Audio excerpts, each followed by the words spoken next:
E é hora das notícias que mexem com a nossa vida.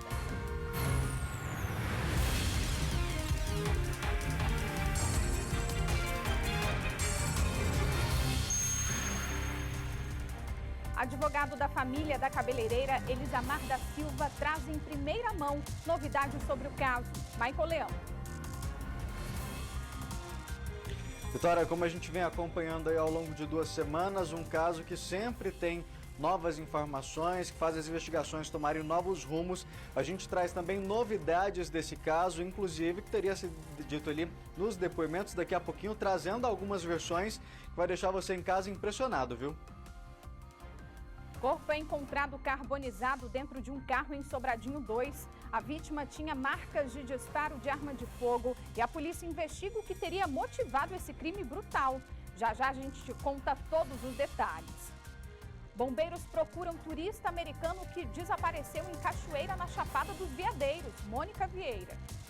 Pois é, Vitória, o homem de 30 anos estava com um grupo de amigos, mas infelizmente ele se perdeu ali depois que o volume de água aumentou aí na Chapada no último sábado. O Corpo de Bombeiros foi acionado, mas até o momento ele não foi localizado. Daqui a pouco eu volto com os detalhes. Homem de 34 anos é preso depois de estuprar a filha de 11 anos de idade. Ele agredia e ameaçava a vítima para que ela não contasse sobre os abusos para outros familiares. Daqui a pouco a gente vai mostrar como a polícia descobriu o caso e como conseguiu prender esse criminoso. Hoje é segunda-feira, 30 de janeiro. O nosso jornal já está no ar. Nós começamos a edição de hoje mostrando todo o desfecho do caso da chacina da família da cabeleireira Elisamar da Silva. Foram quase 2 semanas de investigações intensas. A polícia trabalhou dia e noite para solucionar esse caso.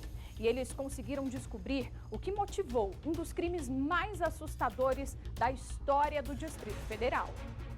Quase 2 semanas de investigações para a polícia descobrir o motivo da maior chacina do Distrito Federal. A posse de um terreno avaliado em R$2 milhões. O Marcos tinha a posse da chácara, eles eliminando todas as pessoas da família, a posse do local ficaria com eles e eles não seriam incomodados na comercialização do terreno. Segundo a polícia, o crime começou a ser planejado em outubro por Gideon e Horácio. No dia 28 de dezembro, sequestraram as primeiras vítimas. Eles simularam um assalto no seguinte sentido: o Carloman chegou lá na companhia de um adolescente infrator que está sendo investigado pela Delegacia da Criança e do Adolescente.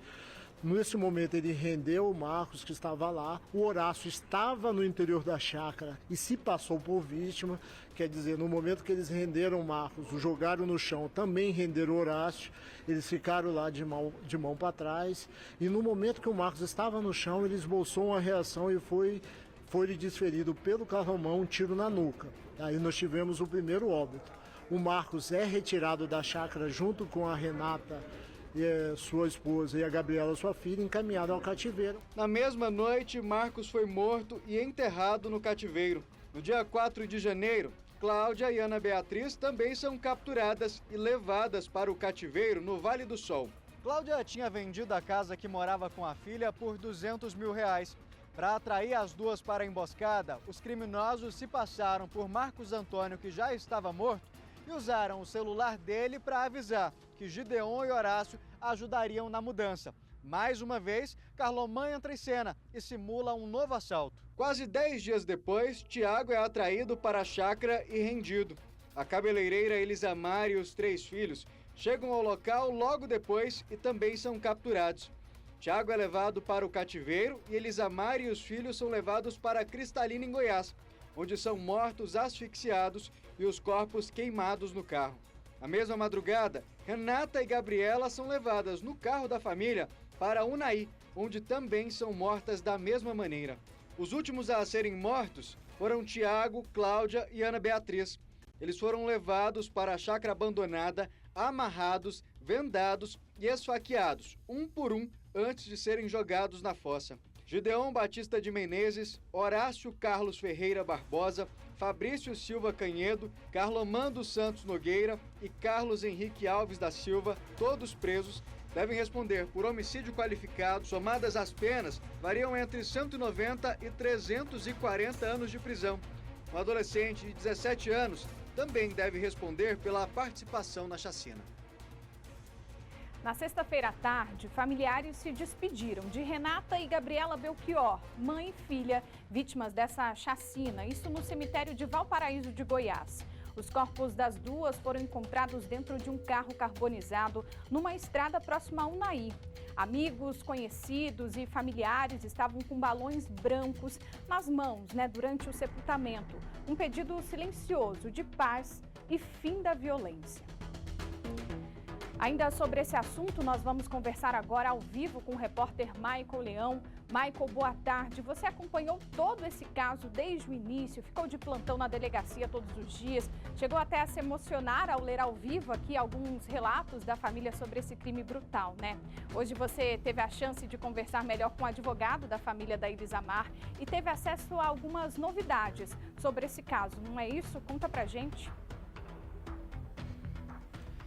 É isso sim, Vitória. Boa tarde para você, para todo mundo ligado no SBT Brasília. A gente já está aí ao longo de 2 semanas direto acompanhando esse trabalho, vendo ali justamente os delegados, a equipe ali da Polícia Civil se dedicando durante dia, noite, madrugada, e agora esse trabalho se repete também com a equipe aqui da defesa da família Ilisamar. Ao meu lado está o Dr. João Darques, que é o advogado de defesa justamente da família, que vai trazer para a gente um pouquinho, Vitória, de alguns detalhes que ele conseguiu apurar aí ao longo de sábado, domingo, noites aí que a equipe tem debruçado em cima do processo para tentar entender algumas versões. Como a gente disse, é um caso que ele muda ali constantemente, conforme as pessoas vão sendo ouvidas, as informações vão sendo confrontadas. A gente viu aí na reportagem do início do jornal que essa versão apresentada ali, a mais forte até agora, é que justamente teria sido o interesse ali na propriedade, nessa chácara, que segundo os próprios criminosos era avaliada em cerca de 2 milhões de reais, teria motivado essa matança.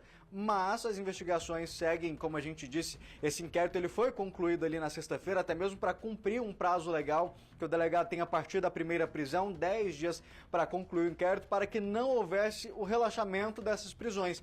Mas que analisando os depoimentos, a gente pode ter ao longo aí desdobramentos que possam apresentar inclusive outras possibilidades. Mas quem vai explicar para a gente os detalhes é o Dr. João Darques, que tem acompanhado aí junto com a equipe dele ao longo do fim de semana, analisando documentos. Para quem está em casa ter noção, um desses depoimentos tem mais de 2 horas de duração e vale ressaltar que algumas dessas pessoas foram ouvidas mais de uma vez, doutor? Um fim de semana aí de muito trabalho, e o que destaca é justamente a forma em que essa motivação ali do imóvel pode ter sido apresentada até mesmo para atrair, por exemplo, o Carloman e o Fabrício com aquela promessa de 500 mil reais, mas que com o andar ali da carruagem não se encaixou muito nem para eles, doutor? Boa tarde.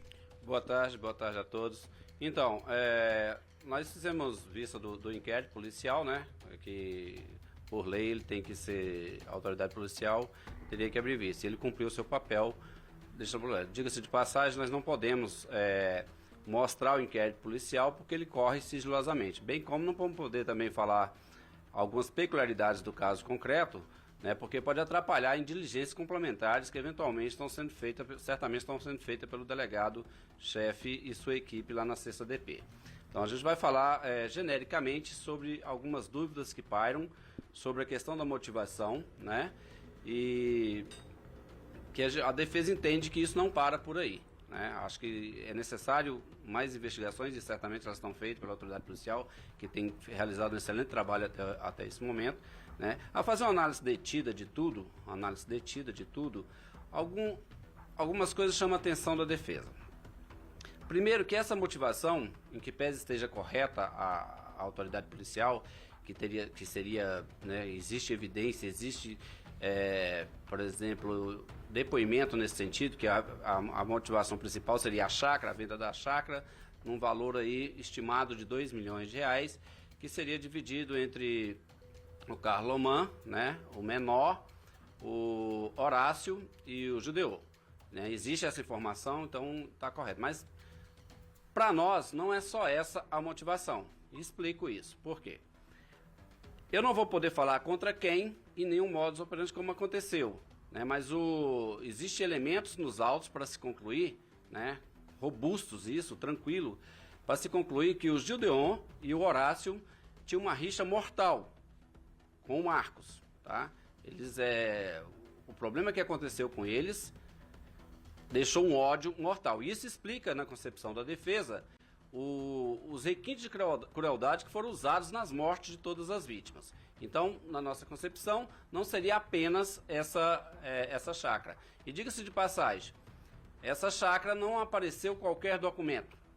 Nenhum documento apareceu.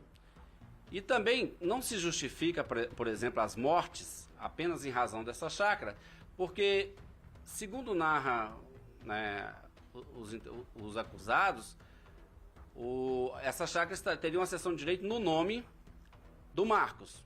Mas o Marcos é sabido pela imprensa, é sabido por todos, que ele foi o primeiro vitimado, a primeira vítima fatal. Muito bem, se o Marcos já tinha morrido, como é que eles iriam, por exemplo, transferir esse direito possessório eventual, né? Que nem direito possessório eu entendo que eles não tinham, que eles tinham mera permissão para estar ali naquele local, eram meros detentores ali daquela posse, não possuidores. Olha, para quem está em casa, só rapidinho, doutor, vamos explicar para quem está em casa esse ponto que o doutor está entrando, é o seguinte, porque no momento em que o Carlomã, Vitória, foi atraído ali justamente pelo Gedeon, pelo Horácio, até mesmo esses outros envolvidos para esse crime, eles foram envolvidos ali com a promessa de que eles venderiam esse imóvel por cerca de R$2 milhões e dividiriam entre eles esse lucro. O plano, segundo apresentado ali nos depoimentos, seria o seguinte, eles pegariam o Marco Antônio, a Renata e a Cláudia ali na casa para que conseguissem, por meio de assinaturas ali, tomarem posse dessa propriedade. O detalhe é justamente o seguinte, esse que o doutor João estava falando agora. O Marcos em si não é dono da terra, isso a gente já trouxe ao longo da semana passada. Ele teria ali recebido questão de posse, né, que se fala assim, para quem está em casa entender, um caseiro que está ali antes tinha passado a posse do terreno, que não é a propriedade, para o Marcos Antônio. E na questão leiga deles, eles acreditariam que conseguiria tomar posse desse lugar também, doutor? Sim, até porque existia uma ação e para o operador do direito sabe entender o que é uma extinção do processo sem resolução do mérito. Mas a pessoa que é leiga vai pensar que o processo acabou. Então, uma primeira ação deflagrada por uma pessoa, que eu não vou deixar de citar o nome, a gente sabe, não deixar de citar o nome, um herdeiro dessa gleba de terra, que tem escritura pública, de passagem com o devido registro, né? No curso do processo, esse herdeiro, por não ser o inventariante, ele desistiu do processo. O que pode ter criado uma falsa ideia de que eles teriam ganhado a terra. Mas muito bem, essa ação se repete, né, em dezembro, perto de dezembro ali, em dezembro, salvo engano excusável, né, ela se repete, mas eles não chegaram sequer a tomar conhecimento, porque não tinham sido citados. Não tinham sido citados. O que chama a atenção para as demais mortes é porque se o objetivo principal era exatamente a transferência desses direitos processórios, como quer fazer crer o Carlomã, né? Como quer fazer crer o Carlomã no seu interrogatório. Por que eles matariam as demais pessoas? Por que ele mataria as demais pessoas? Já que a pessoa que é parte legítima para transferir esses direitos processórios já não existia mais. Por que ele mataria? Então essa conta não fecha.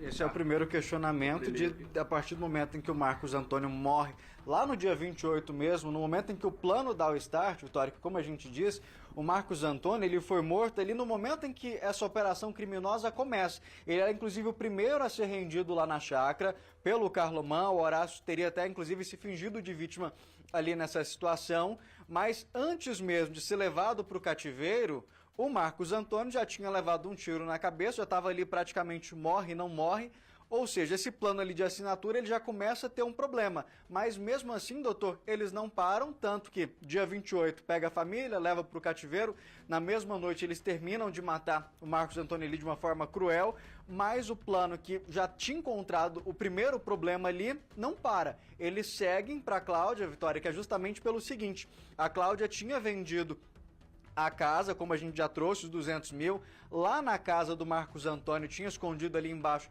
de uma gaveta parte desse dinheiro, como o próprio delegado disse, cerca de 50 mil reais que estavam ali em espécie. Então eles também miram na Cláudia com essa mesma justificativa do Marcos Antônio, porque além da casa, ela teria também um lote. E nessa mesma questão de que, olha, não é para matar isso, segundo o Carlomã, não seria para matar essa família, era só para pegar as assinaturas que eles conseguiriam fazer todo esse plano. Mas já não tinha dado certo com o Marcos Antônio e também não acontece da mesma forma com a Cláudia. Mesmo que ela fique ali no cativeiro por um tempo, eles não conseguem concluir esse processo. Só que o Carlomán fala também um outro detalhe, que é inclusive aquele que o Dr. João trouxe pra gente de forma superficial, que mesmo eles convivendo ali na chácara, o Marcos Antônio, o Horácio e o Gedeon, eles tinham um histórico, inclusive, de atrito entre eles, né, doutor? Sim, entre os atritos, né, o de menos grave é que segundo as informações prestadas, o Marcos Antônio pegava dinheiro com o Gedeon, né, com o Gedeon, que vendia camarão, enfim, ele tinha um comércio até de valor estimativo sobre esse negócio. Ele pegava dinheiro e não pagava corretamente. Também tentou transferir um ônibus que era de propriedade do Gedeon, o Marcos transferiu para o nome dele sem pedir permissão. Mas isso aí não levaria a esse problema. Nós temos uma rincha pessoal, que nem eu disse, e eu não posso falar exatamente, né, tudo sobre essa rixa, porque ainda está em apuração. E certamente existem outras pessoas que precisam ser intimadas até para se ver a possibilidade de mais envolvidos, né? Mas já estava claro que o Marcos seria morto por conta desse problema no passado, que o resto da família seria liberada depois. Existem informações concretas nesse sentido, que ele seria morto, né, pelo Gedeon e pelo Horácio, né? Aí não vou dizer qual é o problema em si, porque, como eu disse, nós temos, né, tem uma linha de outras pessoas envolvidas.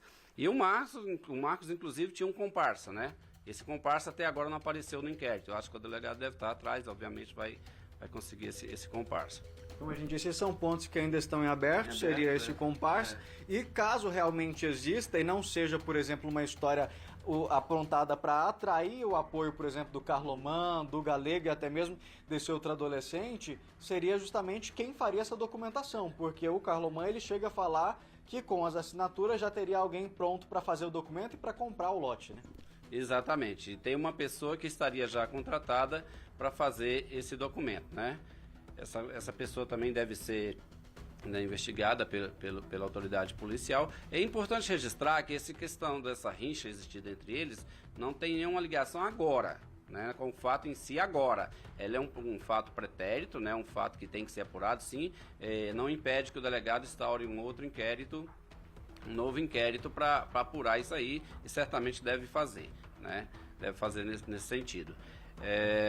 Além do exposto, nós ficamos sabendo que teve uma rixa também do Marcos com algum familiar, né? A gente não vai citar o nome, entendeu? E isso aí também vai ser apurado pela autoridade policial. Doutor, o que está claro nos autos também até agora é que o Tiago, a Elisamar e os meninos teriam morrido ali só para não levantar suspeita de onde estaria o paradeiro dessas pessoas, o que a gente tem até agora? Exatamente, ela teria morrido só por isso, entendeu?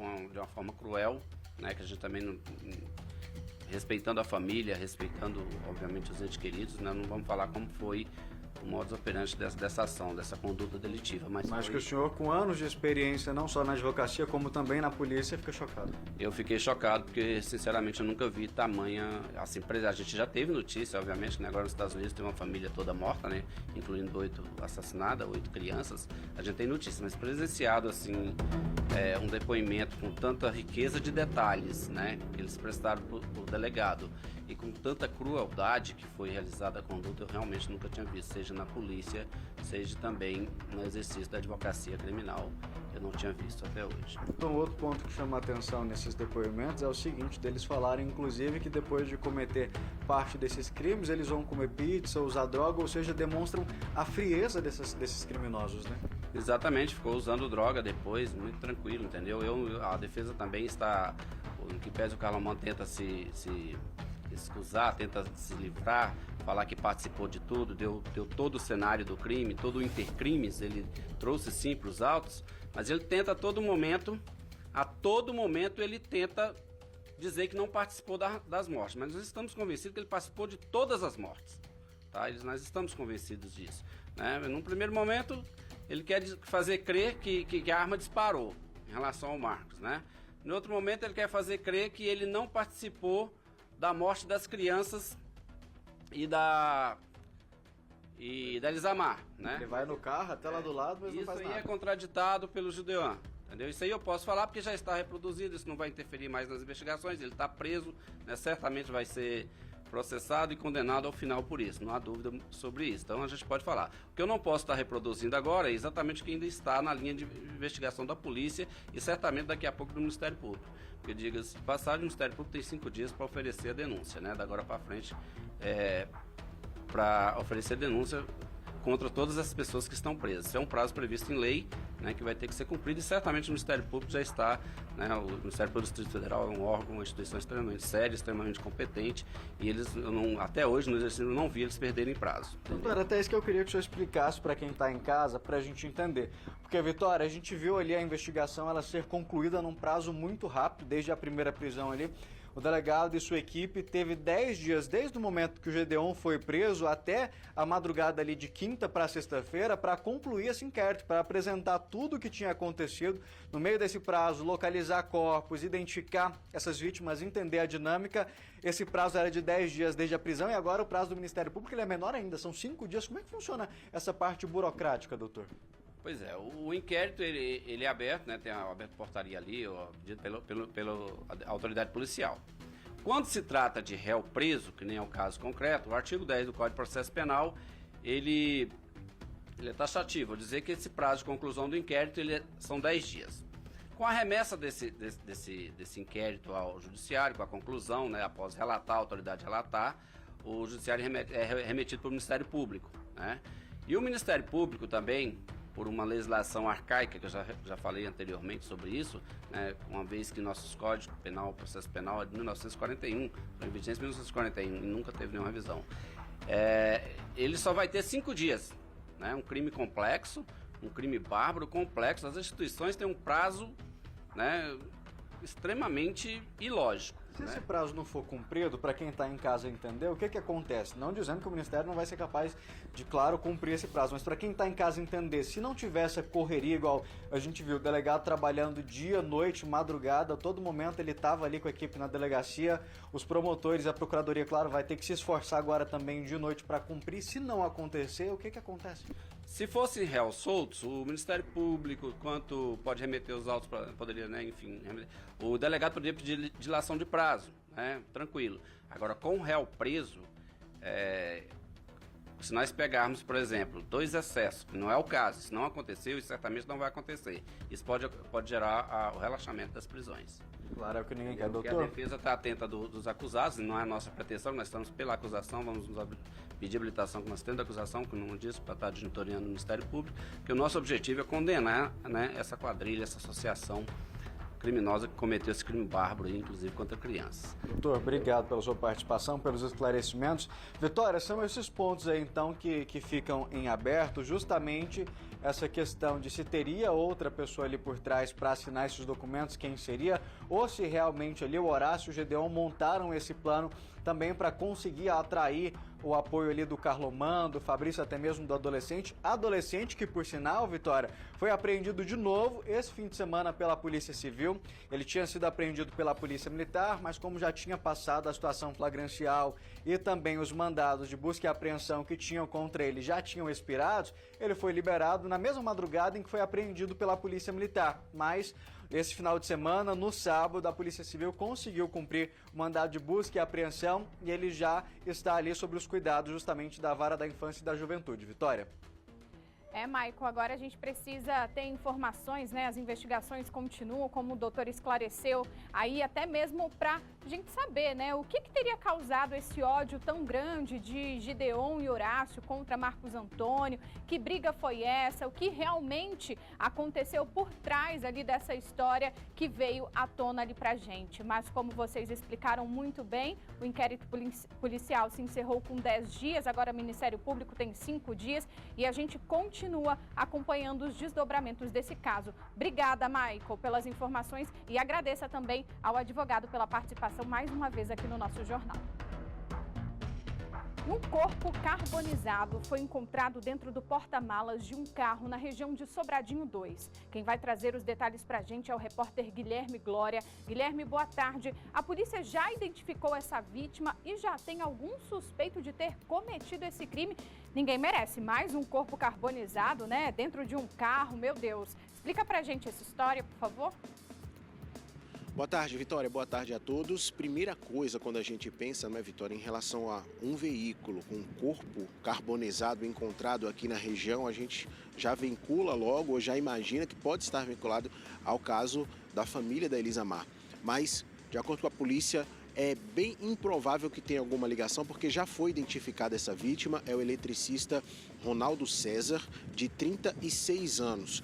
De acordo com a polícia, esse corpo foi encontrado lá e existem algumas informações que estão desencontradas. Tem muita gente postando aí, até em sites da imprensa mesmo especializada, que estão trazendo algumas informações erradas. Esse corpo foi encontrado na DF-205, e muita gente tem divulgado que esse corpo foi encontrado carbonizado no porta-malas dentro desse carro Renault Megane de cor prata com uma perfuração no crânio, uma perfuração que seria de tiro. Mas o delegado Laércio de Carvalho, que vai conversar com a gente, já explicou que ainda é preciso sair o laudo pericial para confirmar isso, porque não existe a confirmação de que houve esse tiro aí, esse disparo. Então a causa da morte ela ainda vai ser esclarecida. Eu vou conversar aqui com o delegado porque já temos aí, como a gente falou, a identificação da vítima, mas os suspeitos também, ou o suspeito, é claro que por conta do andamento da investigação não é válido dizer quem é, mas a polícia já tem uma linha de investigação bem firme, né, delegado? Boa tarde. Boa tarde, Vitória. Boa tarde aos telespectadores. É verdade, nós estamos com a investigação bem avançada. É certo que essa vítima vivia em uma comunidade aqui na cidade da Fercal e nós trabalhamos com uma linha de investigação voltada para um crime praticado exclusivamente naquela área geográfica, ou seja, onde autor e vítima viviam na mesma localidade. A investigação está lá adiante, estamos aguardando laudos periciais. Contamos com a ajuda da coletividade, alguém que por acaso tenha presenciado algo relacionado a esse crime, que possa ligar no 197 nos fornecendo algum dado, mas certamente a polícia logo dará uma resposta à sociedade, prendendo o autor ou os autores desse crime tão bárbaro. Um detalhe é que a informação é de que a família já conversou com a polícia e disse que o Ronaldo teria saído de casa, ia para próximo ali, até mesmo comprar cigarro ou beber com os amigos. Como é que foi essa dinâmica? Sim, ele é uma pessoa trabalhadora, passava os seus dias trabalhando e ao final do dia resolveu sair para comprar uma cerveja ou um cigarro em um comércio que fica muito próximo à casa dele. Inclusive nem seria necessário ter se deslocado usando o próprio veículo, porém é uma decisão dele, mas isso nos chamou a atenção. O fato é que ele esteve em contato com alguns amigos nesse momento em que foi comprar a bebida e dali ele desapareceu de forma até surpreendente. Nós já levantamos imagens de câmeras, já ouvimos diversas testemunhas, então acreditamos que esse indivíduo que o tirou a vida certamente era pessoa do convívio ali da comunidade da Fercal.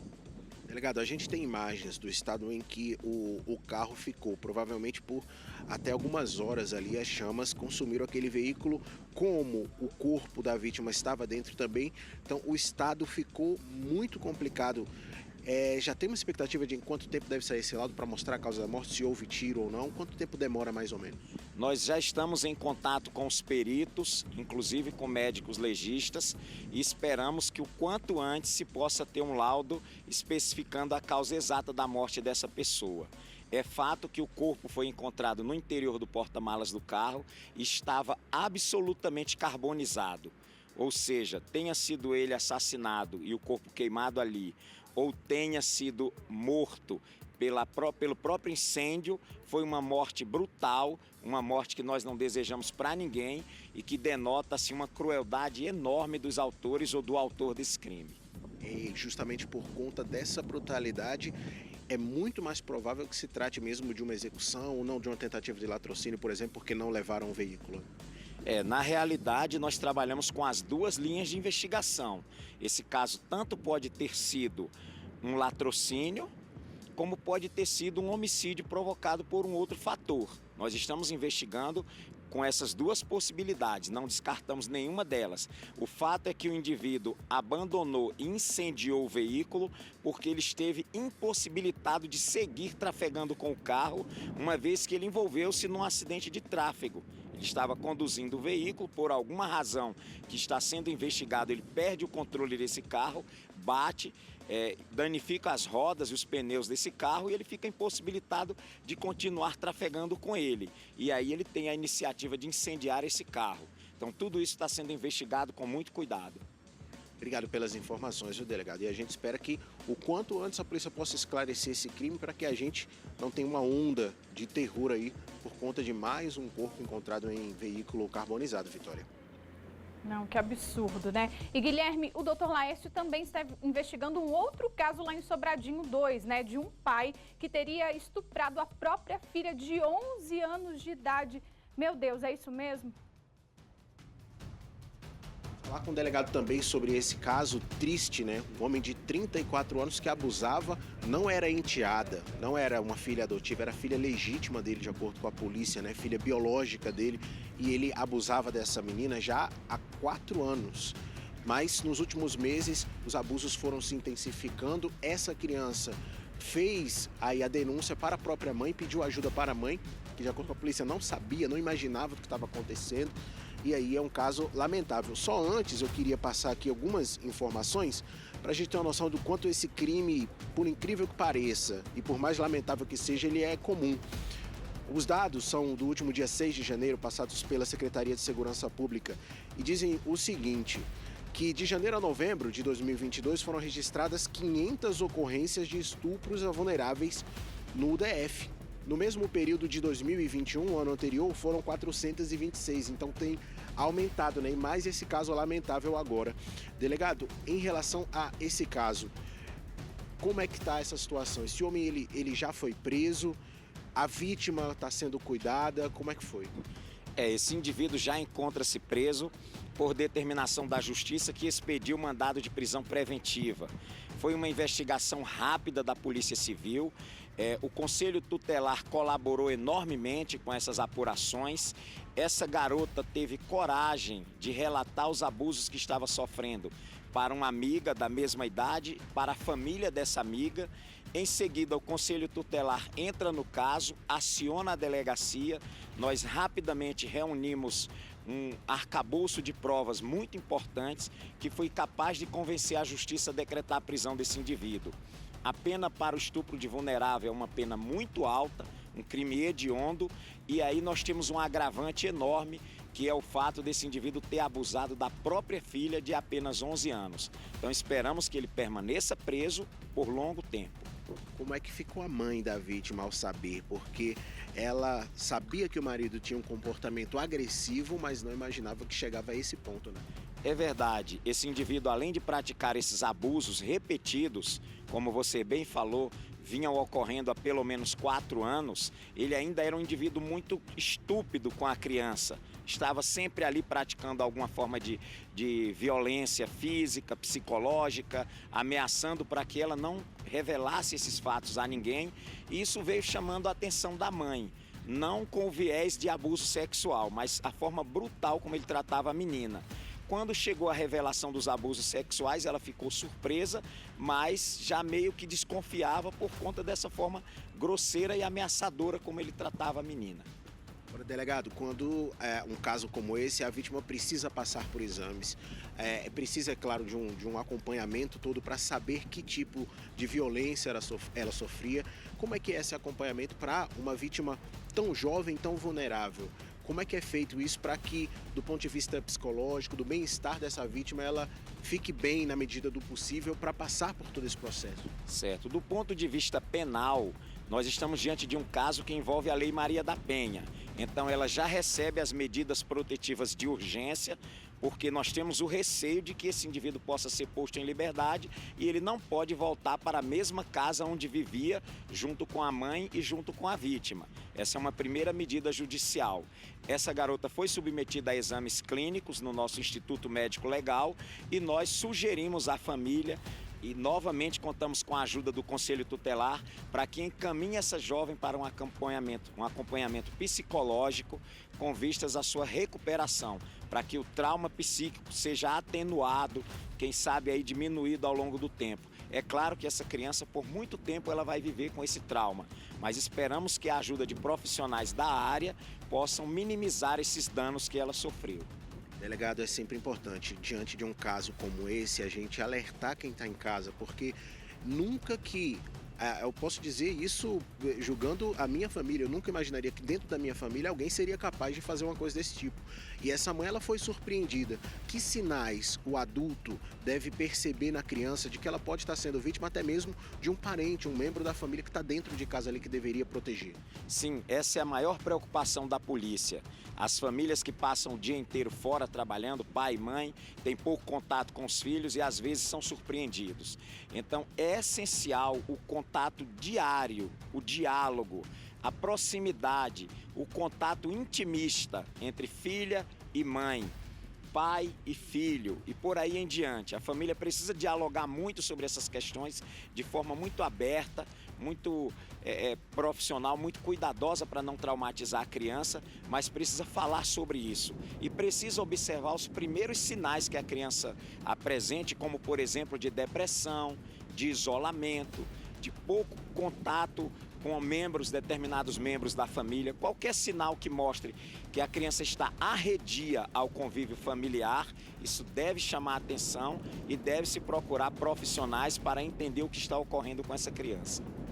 Muito obrigado pelas orientações. E é aquele negócio, né, Vitória? Todos nós precisamos lutar contra esse tipo de crime. Caso a gente veja, a gente saiba de alguma situação, procurar o conselho tutelar, procurar a polícia, para que pessoas que cometem essas atrocidades possam ir para trás das grades. Volto contigo. E perceber também até mães, pais de coleguinhas, né? A convivência com os filhos, porque nesse caso, por exemplo, a menina não teve a coragem de contar para a própria mãe, mas ela se abriu para a amiga, se abriu aos familiares dessa amiga. Então, não duvidar dessa criança e sempre observar, né? Sempre contar, entrar em contato com os pais, entrar em contato com a escola, que ajuda, tem um papel muito importante, né, na identificação desse tipo de crime. Então, é mesmo observar as crianças e validar, né? A criança não vai mentir à toa, não vai inventar. É um pai que deveria proteger e aí faz essa barbaridade que a gente não tem nem palavras. Obrigada, Guilherme. Agradeça ao Dr. Laércio de Carvalho a presença aqui no nosso jornal. Obrigada. E a Polícia Militar encontrou 130 tabletes de maconha com um homem foragido da Justiça. Ele era procurado por homicídio. Policiais do BOPE receberam a denúncia e encontraram um suspeito de 39 anos próximo a um lote na região de Arniqueira. E não foram só esses entorpecentes que a PM apreendeu neste fim de semana, não. Na tentativa de fuga, o suspeito deixou cair uma bolsa com 4 tabletes de maconha. Na casa dele, em Arniqueira, os militares encontraram outras porções da droga. Elas estavam dentro de caixas e malas. Durante a busca, a PM apreendeu também balança de precisão, prensa, facas e rolos de papel filme usados para embalar o entorpecente. O homem de 39 anos foi autuado por tráfico de drogas. Ele já tinha um mandado de prisão em aberto por homicídio. O material foi encaminhado à 21ª DP. No Gama, policiais também apreenderam maconha em um veículo suspeito na DF-290. Passou um golzinho na 290 em alta velocidade, faróis apagados, o retrovisor do lado direito quebrado. Isso chamou a atenção da equipe. Fizemos a abordagem. No momento da abordagem, o soldado verifica e encontrou uma pequena porção no bolso do cidadão. Perguntei a ele se havia mais drogas no interior do veículo. Ele falou que sim, que estaria embaixo do banco do motorista. Chegando aí, 1,5 kg apreende na área do Gama, na 290. E teve também uma força-tarefa da polícia no combate ao tráfico de drogas na Asa Norte. 6 pessoas foram presas. Os traficantes vendiam os entorpecentes nas quadras 400, perto de bares. Depois de uma semana de monitoramento, a polícia identificou entre os envolvidos pessoas em situação de rua e usuários de drogas de alto poder aquisitivo. Ao longo dessa semana, nós deflagramos a operação e, em decorrência dela, foram presos em flagrante 6 pessoas, sendo 4 por uso de entorpecente e 2 pessoas por tráfico e associação ao tráfico. De acordo com as investigações, os traficantes moram em outro bairro, mas se deslocavam para a Asa Norte todos os dias para comercializar os entorpecentes. A pena para os crimes de tráfico e associação para o tráfico pode chegar a 25 anos de reclusão. As investigações continuam no sentido de combater ainda mais essa situação de traficância perto das quadras residenciais e dos bares aqui das 400 da Asa Norte. Inclusive, nós pedimos que as pessoas que tenham conhecimento de comercialização ou uso de drogas procurem o número 197 ou a 2ª DP ou qualquer unidade policial. Um motorista de aplicativo foi vítima de um sequestro neste fim de semana. 4 homens pediram a corrida e durante o trajeto, eles anunciaram o assalto e colocaram o motorista no porta-malas do carro. Quem tem todos os detalhes desse caso é a repórter Mônica Vieira. Mônica, boa tarde. Essa vítima acabou sendo salva por policiais militares, né? Mas como que a polícia descobriu que esse sequestro estava acontecendo? Conta pra gente, boa tarde. Oi, Vitória, boa tarde para você e para todos que nos acompanham. Pode-se dizer que os anjos da guarda desse motorista estavam na ativa, viu? Porque foi por um bloqueio que eles descobriram que esse motorista estava no porta-malas desse veículo. A corrida foi solicitada por 4 homens que saíram ali com ele do Pistão Sul até a F Norte. Ali eles retornaram para a Estrutural, onde estava acontecendo um bloqueio da Polícia Militar para barrar aí a questão dos motoristas que insistem em dirigir depois de consumir álcool. E por uma sorte, a polícia conseguiu achar esse motorista de aplicativo preso ali ao porta-malas do veículo. Mas para contar os detalhes melhor aí dessa ocorrência que aconteceu na madrugada de sábado para domingo, neste fim de semana, Major Brook está aqui com a gente, Capitão Brook, né? Capitão Major, não pode mudar o nome não, a patente não. Vamos chamar logo de comandante, fica melhor.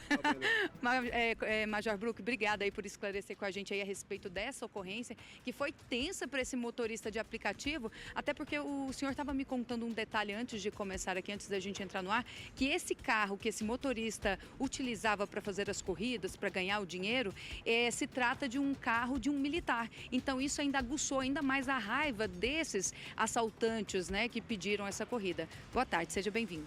Boa tarde a todos. Então a Polícia Militar estava fazendo um ponto de bloqueio, uma blitz ali na Estrutural, quando identificou um veículo e indicou esse veículo para que fosse para a baia, para que pudesse ser feita a fiscalização de trânsito. O indivíduo que estava dirigindo de imediato empreendeu em fuga e os policiais militares, uma viatura da Polícia Militar, então iniciou a perseguição, o acompanhamento a esse veículo que terminou no Hospital Anchieta, ali em Taguatinga. No momento em que o veículo, o indivíduo, ele fez uma frenagem muito brusca, acabou que a viatura deu uma colidida no veículo, ele perdeu o controle, rodou na pista. Nesse momento, os 4 indivíduos, então, eles saíram correndo, fugindo ali do local, fugindo do veículo que eles estavam roubando, e aí a Polícia Militar conseguiu prender um indivíduo. No momento da abordagem desse indivíduo, ele falou que tinha uma vítima dentro do porta-malas. Então, todo o cuidado, todo o procedimento da Polícia Militar para poder, então, abrir ali o porta-malas, identificar se a vítima estava com a integridade física preservada. E com o relato da vítima, foi indicado que esses 4 indivíduos tinham solicitado uma corrida por aplicativo. E ele era de Taguatinga, né, do Pistão Sul até o SOF Norte. Chegando no SOF Norte, eles renderam a vítima, apontando um simulacro de arma de fogo, uma faca, também dando uma gravata nele e imediatamente colocando ele no porta-malas. E na solicitação do celular da vítima, roubando o celular da vítima, eles identificaram ali uma conversa que possivelmente identificou que aquele veículo era de um policial militar. Então, a partir daí também começaram as ameaças à vítima, esse motorista de aplicativo. Mas, por sorte, eles passaram lá por uma blitz, por um ponto de bloqueio da Polícia Militar, que, de forma exitosa, conseguiu prender pelo menos um indivíduo que, com certeza, agora, a partir das investigações, vai conseguir chegar aos outros autores e salvando uma vida. Major, esse rapaz, esse suspeito, um desses bandidos que foi apreendido, foi preso pela polícia. Ele disse se eles haviam já premeditado essa ação, se tratava de um carro que eles queriam roubar específico, ou eles viram a oportunidade e simplesmente renderam esse motorista de aplicativo? Como que foi o depoimento dele? Com toda certeza foi premeditado. 4 indivíduos já estipularam um itinerário de Taguatinga até o SOF Norte, uma distância considerável, e um indivíduo com um simulacro de arma de fogo, o outro com uma faca, com certeza eles não estavam com boas intenções. Então já premeditaram isso, e também o local de fuga, na rota de fuga, para poder desovar, digamos assim, esse veículo, e talvez, sabe-se lá Deus, o que poderiam fazer com essa vítima, com esse motorista. Essa vítima, o senhor disse até que ele tem 25 anos, né? Esse rapaz que estava ali trabalhando. O que ele chegou a explicar para os senhores ali na ocorrência? Ele disse que ele tem o costume de trabalhar há muito tempo como motorista de aplicativo, ele tem esse hábito, ele sempre pega corridas com mais pessoas. Imaginava uma situação dessa? Pelo que ele relatou, ele não imaginava, ele trabalha com aplicativos de transporte, já tem um tempo, utiliza esse veículo de um terceiro para poder ganhar a sua vida, ganhar a vida honestamente, e aí vieram esses 4 indivíduos tentando roubá-lo e talvez até ceifar a vida dele em um momento oportuno, talvez depois, após passarem de um local, ou então premeditando essa situação toda. Major, nós estávamos até conversando aqui, viu, Vitória, antes da entrada ao vivo, falando a respeito da importância dessas blitz que acontecem aí de forma simultânea aos fins de semana, sem com que as pessoas tenham conhecimento. A importância das pessoas não compartilharem isso com os colegas, com motoristas no geral, porque esse homem, esse motorista de aplicativo de 25 anos, ele só foi salvo por conta dessa blitz que estava acontecendo. Agora pensa, se alguém tivesse falado para esse grupo que estava ali sequestrando e roubando, tentando roubar esse carro dele, que estava acontecendo essa blitz nesse determinado lugar ali na estrutural, provavelmente eles não teriam passado por lá e só Deus sabe o que teria acontecido com esse homem de 25 anos, né, Major? Então a importância das pessoas respeitarem esse trabalho da polícia, que é essencial não só para pegar motoristas que estão ali infringindo a lei, mas também para salvar vidas. O exemplo é esse caso do fim de semana. É muito importante que as pessoas se conscientizem que muitas vezes um bloqueio policial, uma blitz, não é exatamente para poder pegar e flagrar um indivíduo que fez uso de bebida alcoólica ou para aplicar multas. É uma fiscalização de trânsito, existe uma legislação para isso. Só que além disso, existe um serviço policial em que muitas vezes os policiais flagram indivíduos criminosos que estão ali praticando roubo, sequestro, restrição de liberdade e com as piores intenções possíveis. Se você vai e compartilha um local nas melhores das intenções para os amigos, em grupos, às vezes até em outros aplicativos de mapas, acaba que atrapalha o serviço policial e um indivíduo, uma vítima como essa, um motorista com um trabalho honesto, poderia estar hoje nos jornais como mais um homicídio, mais uma vítima de homicídio. Major, voltando aí para agora por esse inquérito que foi aberto em relação a esse caso, um está preso, esse de 20 anos, né? Foi apreendido aí por vocês, está atrás das grades. Acredita que com o depoimento os senhores vão conseguir localizar os demais? Ele já tinha passagens também pela polícia, esse que foi preso? Esse indivíduo não tinha passagem pela Polícia Militar e agora, a partir desse momento, está a cargo da Polícia Civil, foi entregue à 12ª DP. É óbvio que foi colhida informações e, em parceria, a gente consegue ir atrás desses outros 3 indivíduos, com certeza, para poder prendê-los e eles pagarem pelo crime que cometeram. E o motorista do aplicativo, como que ele ficou? A gente sabe que cria um trauma, né? Esse tipo de situação, nessas tentativas, elas geram um trauma. Foi um alívio na hora, qual foi a sensação, a expressão desse motorista ao se deparar ali com os policiais ao sair desse porta-malas? A expressão de total gratidão, de um alívio incrível ali, porque ele, a todo momento, ele pensava que ele poderia morrer, poderia ser assassinado por esses indivíduos. E quando ele viu os policiais militares abrindo ali o porta-mala, foi uma sensação de gratidão incrível, um alívio. E realmente isso é o que mais importa para nós policiais militares, é fazer com que essas pessoas elas sejam salvas, sejam resgatadas dos malfeitores que existem na sociedade. Major, só um minutinho que eu acho que a Vitória tem uma pergunta para o senhor. Pode fazer, Vitória? Eu só queria que o Major comentasse, Mônica, sobre o treinamento, né, dos policiais para perceber esses detalhes. Porque muitas vezes vários centenas de carros passam por uma blitz e aí passam reto. Mas os policiais observam o comportamento, né, desses motoristas, o que é muito importante falar sobre esse treinamento dos PMs. Verdade, Vitória. A Vitória comentou o seguinte, Major, que vocês passam por um treinamento. Nessas blitz, passam inúmeros carros, né? Então, vocês analisam também a questão comportamental, a questão do veículo estar com alguma coisinha ali fora do padrão. Como que dá esse tino, né, para poder parar esse veículo? Porque a gente fala do anjo da guarda ativo desse motorista, mas a gente sabe que tem um trabalho que vocês se preparam para fazer esse tipo de abordagem. Os policiais militares têm um treinamento para isso, principalmente os policiais de trânsito, eles observam, eles olham para o motorista para saber se ele está expressando algum tipo de nervosismo. Muitas vezes é uma questão apenas de trânsito mesmo.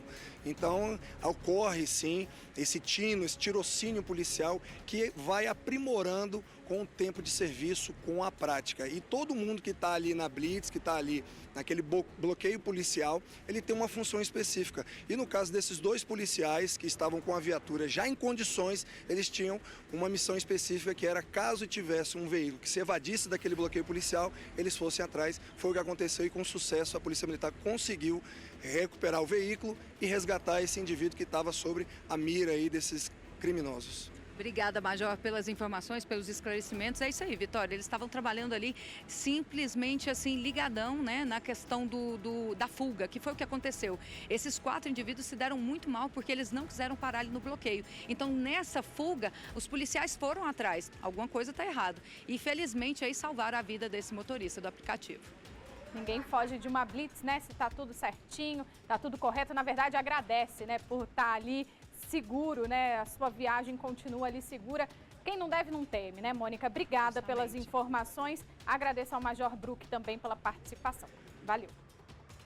Uma operação da Polícia Militar Ambiental apreendeu 9 aves silvestres em Samambaia. Os animais estavam em 3 casas diferentes. Entre as espécies estão papagaio, curió e periquitos do encontro amarelo. Os pássaros foram encaminhados ao Centro de Triagem de Animais Silvestres do IBAMA. 3 pessoas foram autuadas e tiveram que assinar um termo circunstanciado pelo crime ambiental. E lá no Gama, gente, a construção de um estacionamento se tornou um tormento para os comerciantes. Toda vez que chove, o local alaga e prejudica as vendas. Teve até funcionário demitido por falta de movimento. Essa imagem feita por uma comerciante mostra o alagamento provocado pela chuva. A água chega a invadir a calçada. E quem tenta sair com o carro também encontra dificuldade. Como que o cliente sai, gente? É sem lógica isso aqui. Quando a chuva passa, o que fica é o resto de obra e muita areia. Quando você pensa que seu sonho vai ser realizado, vira um pesadelo. Mostra aí, velho, como é que tá nosso estacionamento. Na internet, clientes reclamam do acesso ao local. Segundo esse gerente de farmácia, o movimento na loja caiu pela metade desde que as obras começaram. Teve até demissão de funcionário por conta disso. As vendas caíram até 50%, né? Inclusive já temos aí demissão de até 5 funcionários. Como a venda caiu, então temos uns cortes de gastos aí na empresa. Eu conversei com alguns moradores também e eles disseram que já enviaram 2 abaixo-assinados para a administração do Gama, pedindo justamente a reforma dessa área e a construção de estacionamento para facilitar a vida de quem mora e transita por aqui. Só que acabou virando um tormento. Aqui nessa área onde eu estou, era uma entrada que facilitava para quem passa por aqui, mas acabou sendo fechada e complicou ainda mais a situação. Prejudicou muito, prejudicou o comércio e hoje tem um caos. Por volta das 14 horas até as 17 horas, isso aqui é intransitável. E nós que caminhamos, passeamos, vamos à padaria, né? Hoje a gente tem que tomar cuidado. Em nota, a Administração Regional do Gama informou que a obra se trata da construção de estacionamento com calçadas e acessibilidade. A previsão para o término é para fevereiro, mês que vem, mas desde que não haja impedimentos devido às chuvas da estação. A administração informou ainda que durante a execução da obra é comum que haja maiores dificuldades para transitar no local e que espera reduzir o impacto durante os trabalhos. E no fim de semana, um homem morreu em um acidente na DF-230, sentido Planaltina. De acordo com os bombeiros, a batida foi entre essa caminhonete que transportava 5 pessoas e esse outro carro que acabou parando nessa árvore, às margens da rodovia. Os 5 ocupantes da caminhonete tiveram ferimentos leves e foram encaminhados para o Hospital Regional de Planaltina. O motorista do outro veículo, de 35 anos, acabou morrendo no local. O nome da vítima não foi divulgado. Agora, falando sobre política, o presidente Lula recebe hoje à tarde a visita do primeiro-ministro alemão Olaf Scholz. O encontro prevê a liberação de 35 milhões de euros para o Fundo Amazônia.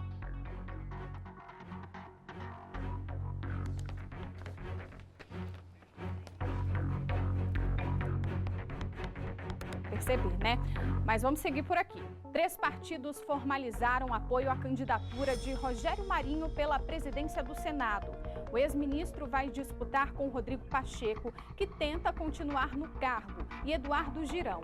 A eleição acontece nesta quarta-feira, dia 1º de fevereiro, quando os senadores e deputados federais retomam os trabalhos. Na Câmara, Arthur Lira deve seguir na presidência.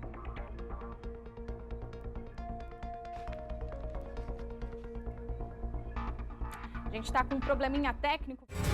De volta ao noticiário, a semana começa com mais uma interdição no trânsito lá na Esplanada dos Ministérios. Na quarta-feira tem um evento importante no Congresso e o governo quer evitar assim qualquer possibilidade de atos extremistas. A repórter Mônica Vieira tem os detalhes. Nossa equipe veio aqui no eixo monumental que dá acesso aos 3 poderes para poder mostrar de onde começa essa interdição e até onde vai, para que os motoristas possam evitar esse trecho durante esse período. De acordo aí com o ministro da Justiça, Flávio Dino, foi necessário aí pedir esse bloqueio, esse apoio à Polícia Militar, porque no dia 1º, os senadores eleitos e os deputados federais, eles tomarão posse. Então, para evitar qualquer tipo de manifestação, depredação do patrimônio público, como ocorreu no início deste mês de janeiro, eles já montaram essa barreira de segurança. Essa aqui, próximo ao Ministério da Saúde, foi colocada aqui, onde os carros têm acesso aos estacionamentos do Ministério da Saúde e do Palácio do Itamaraty, que fica de frente. Esse é o limite para os veículos nessa região, vindo de lá para cá. Então, os carros só podem entrar aqui. Então, diretamente é só para funcionários, para quem quer fazer alguma coisa específica aqui no Ministério da Saúde ou no Palácio do Itamaraty. Daqui em diante, só a pé. Ali a Alameda dos Estados também, logo atrás, também está interditada, não tem acesso para carros, é só realmente para pedestres. E os 3 poderes, inacessível para quem está de veículos, só pedestres também. Já do outro lado da pista, onde fica o Ministério ali da Justiça, esse bloqueio da Polícia Militar também segue nessa mesma altura, aqui um pouco mais para baixo, nós podemos ver daqui, ali na Alameda dos Estados, onde encerra a rua Alameda, de frente já tem ali todo o equipamento da Polícia Militar, também que impede a entrada de veículos, acesso ali aos 3 poderes. Então também não podem entrar por lá e só a pé, está liberado dos 2 lados a pé para pedestres. Já para quem vem da L4 com sentido aqui aos 3 poderes, também não tem acesso porque está interditada. Então essa foi uma medida do ministro da Justiça para evitar que algum ataque aconteça aos 3 poderes. Lembrando que agora, dia 1º de fevereiro, esses deputados federais e também os senadores, eles vão tomar posse. Então eles já estão montando essas barreiras de contenção e de segurança para evitar qualquer tipo de falta de controle aí na segurança, na posse desses novos parlamentares. Agora, uma notícia triste: Brasília perde mais um artista que durante 5 anos lutou contra o câncer. O sambista Marcelo Sena nos deixou neste domingo. A informação foi confirmada pela assessoria da banda Coisa Nossa. Marcelo era fundador e vocalista do grupo. O tumor de próstata teve metástase nos ossos. O tratamento trouxe alívio e um recuo da doença por alguns meses, mas o câncer voltou ainda mais agressivo. E ontem, Marcelo não resistiu. Ele tinha mais de 40 anos de carreira e criou a banda na década de 1980. Com tanta popularidade, se transformou em uma referência para muitos sambistas brasilienses.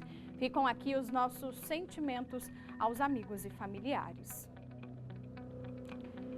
E o turista americano está desaparecido na região da Chapada dos Veadeiros. Ele estava com um grupo de amigos em uma cachoeira quando eles foram surpreendidos pelo rápido aumento no volume da água. 4 pessoas foram resgatadas, mas o Corpo de Bombeiros continua a busca por Raul Jimenez, que é morador de Miami, nos Estados Unidos. Quem tem outros detalhes e todas as informações é a repórter Mônica Vieira. Mônica, já são quantas horas de buscas por esse turista? Conta pra gente. Boa tarde mais uma vez. Oi, Vitória. Boa tarde para você, boa tarde para todos que nos acompanham mais uma vez. Pois é, Vitória, já quase 48 horas aí do desaparecimento do Raul Jimenez, de 30 anos, morador de Miami, nos Estados Unidos. Ele veio com esses amigos, né, esses 4 amigos, para turistar aqui no Brasil e estavam ali na região da Chapada dos Veadeiros, em Alto Paraíso de Goiás, mais específico na Cachoeira Raizama, quando esse volume de água aumentou repentinamente, como você mesmo disse, e ele simplesmente ficou desaparecido e está desaparecido, infelizmente, até o momento.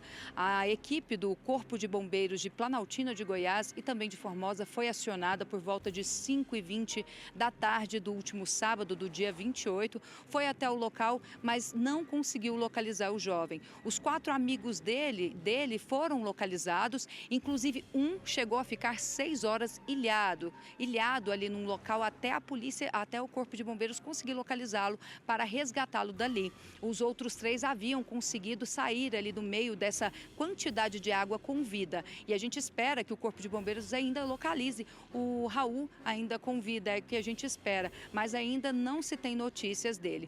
O que aconteceu é que esse volume aumentou muito rápido ali na região da Chapada. Nós sabemos que esse verão atípico aqui de Brasília, ele acaba realmente facilitando essa mudança climática muito rápido. Então a água começou a cair por lá e foi quando ele simplesmente desapareceu.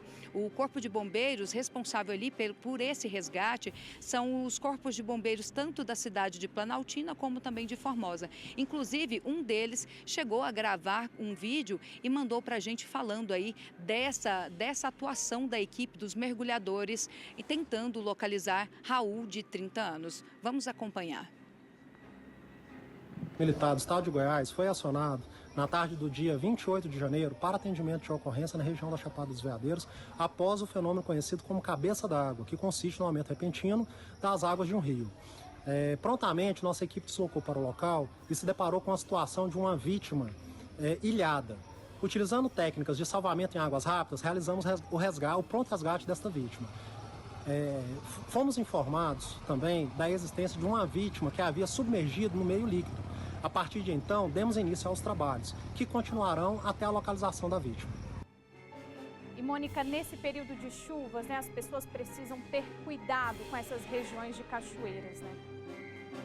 É isso mesmo, Vitória. Todo cuidado é pouco nesse momento, né? Eu fico imaginando a sensação desse rapaz que foi socorrido aí 11 horas da noite. Pensa, ele ficou ilhado ali aproximadamente das 5h20 até 11 horas da noite. Aí quando o Corpo de Bombeiros chega para resgatá-lo, deve ter dado aquele alívio de alma mesmo, né? Porque uma situação muito complicada num local onde ele não conhece. Então, felizmente, ele foi socorrido. Agora o Corpo de Bombeiros busca encontrar o Raul Jimenez, de 30 anos, que é esse outro turista que estava com esse grupo, com essas outras 4 pessoas. Agora, para falar justamente do que você comentou, Vitória, a respeito desse cuidado, né? Tem pessoas apaixonadas aí pela Chapada, que gosta de cachoeira, gosta de uma trilha. É importante mesmo esses momentos de lazer, mas nessa época do ano, todo cuidado é pouco. Afinal, o nosso verão aqui de Brasília e atipicamente do estado de Goiás anda bem diferente, sabe? Ele não anda só com sol a pino, não. Tem muita chuva no meio do caminho. Para falar um pouco aí, para dar dicas para quem gosta dessas aventuras na Chapada, eu estou aqui com o Tenente Medeiros. Tenente, obrigada, viu, por receber o nosso convite, para falar com a gente aqui a respeito dessas dicas valiosas para quem gosta de um passeio aí no meio da mata, né? Específico nessa época do ano. Qual que é a orientação do Corpo de Bombeiros para essas pessoas apaixonadas por trilhas e cachoeiras? Bem-vindo. Boa tarde a todos. O ideal é que se evite passeios em cachoeiras nessa época do ano, né? Visto que cachoeira por si só já é um local que traz um certo risco, né? E a gente ainda traz o risco desses fenômenos que são conhecidos como cabeça d'água. Não sendo possível evitar o passeio, você pode se cercar de vários outros cuidados. O principal deles é verificar antes do passeio a previsão do tempo, para saber se não vai chover no local e nem na cabeceira do rio. que é onde se formam as cabeças d'água. É importante também que a pessoa vá munida de equipamentos de segurança. Qual a orientação em relação a esses equipamentos, para que as pessoas não sejam pegas desprevenidas? Na verdade, a gente tem que se cercar de uma série de cuidados, né? Um deles, assim, que eu acho que é o principal para esses locais, tá sempre com um guia ou com alguém que conheça muito bem a região, né? Nunca estar sozinho, procurar sempre estar com um amigo. Na questão que você falou aí dos cuidados, o ideal seria que se usasse colete salva-vidas, né? Porque você vai adentrar no meio líquido, então o colete salva-vidas evitaria que você se afogasse.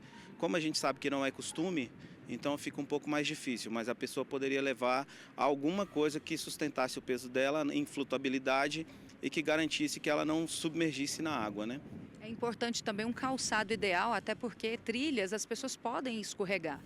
Sim, como eu disse, a cachoeira é um local de grande risco, né? Então é bom você estar com uma vestimenta adequada, um calçado adequado, acompanhado de alguém que conheça o local e conhecer também um pouco dos perigos do local em si, para que você não se acidente, não só na cachoeira, mas também diante desses fenômenos que a gente está falando agora. Qual seria o horário limite para permanência ali numa cachoeira, por exemplo?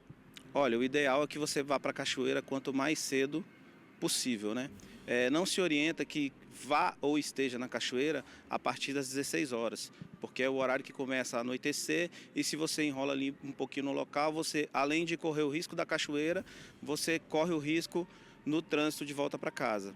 É ideal que quando você vá para esses locais, você avise alguém da sua família, o local que você está indo, para em caso de acidente, essa pessoa, sabendo de alguma notícia, possa informar as autoridades que vão avisar o CBMDF através do 93 para que seja prestado socorro no local.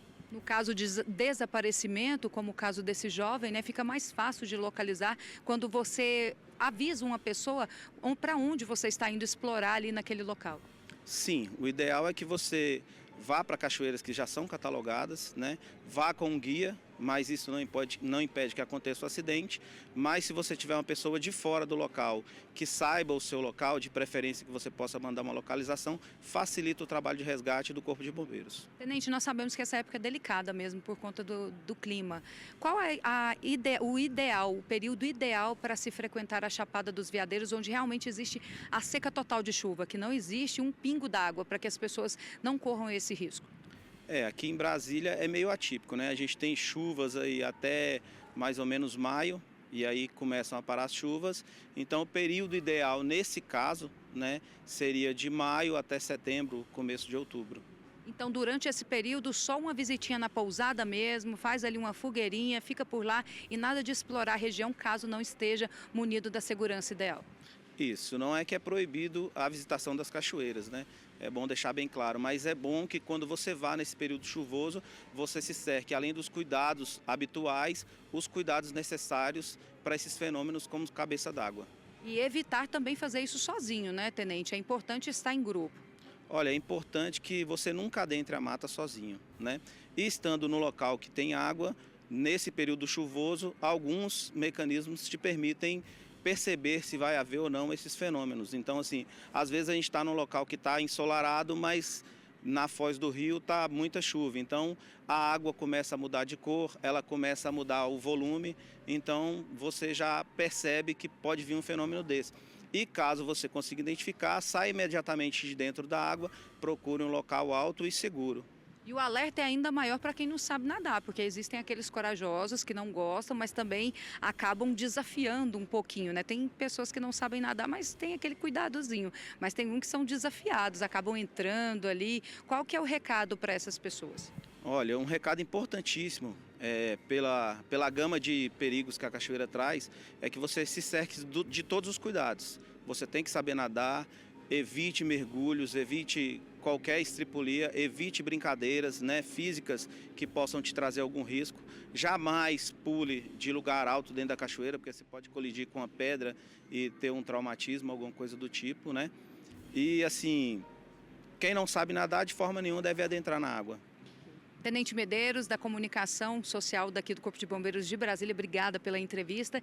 E é isso, Vitória, o recado aí para quem gosta bastante, né, desse turismo ao ar livre, foram as dicas valiosas aqui do Tenente. E a gente fica aqui na expectativa e na torcida para que o Corpo de Bombeiros de Formosa e de Planaltina de Goiás consiga localizar com vida aí o Raul Jimenez, de 30 anos, esse americano, esse turista que simplesmente está desaparecido desde o último sábado aí na Cachoeira de Raizão, em Alto Paraíso de Goiás. Volto com você no estúdio. Essa é a nossa torcida, Mônica, mas realmente o tenente deu dicas valiosas, né? Porque a força da água é muito grande e muitas vezes o volume aumenta de uma hora para outra, não dá tempo de perceber, né? Por isso todo cuidado é pouco. A gente sabe que o verão aqui na nossa capital, também no estado de Goiás, é chuvoso mesmo, então amanhece com sol, um céu azul, mas de repente o tempo fecha, começa a chover. E como o tenente disse, às vezes no local que você está não está chovendo, mas em outra região está e acaba aumentando esse volume